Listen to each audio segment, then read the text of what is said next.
My husband's gym was celebrating its grand opening, so I grabbed my best friend and headed over under the guise of checking the place out, armed with a $10 trial class we had snagged from a group deal. I never once mentioned that I was the owner's wife. The moment we wrapped up the workout, a female trainer slapped a price sheet into our hands and gave us a look that could cut glass. Let me guess, you two came here to milk the freebies? Our private training sessions cost hundreds. They're not here for people like you to exploit. I let out a disbelieving laugh. We bought a perfectly valid trial class. How does that make us freeloaders? Get your manager. She rolled her eyes, acting like she was the rules. Call whoever you want.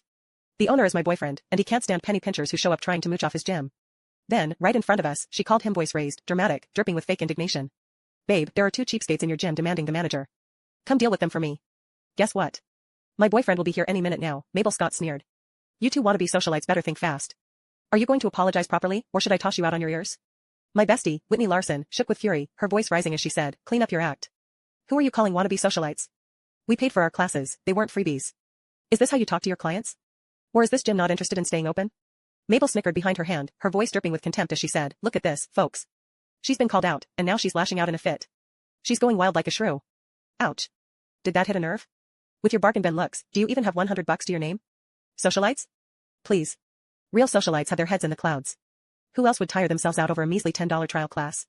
She twisted her mouth in disgust.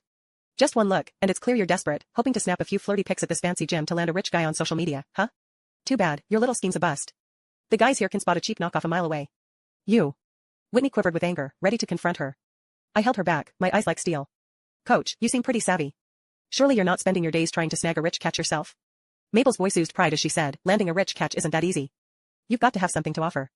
With your plain Jane looks, no amount of effort will cut it. I'm not like you guys, I've got curves in all the right places, and I've already landed myself a real catch of a fiancé. He even opened this gym just for me. I've called him already. Just you wait. I'll show you two losers the kind of man I've got. Bring it on, let's see this amazing fiancé of yours who's into, whatever you call that, Whitney retorted. Mabel's face turned stormy, and with a huff, she said, jealous much? My man will be here any minute, and you'll both see what a true catch looks like. Then you can kiss your hopes goodbye.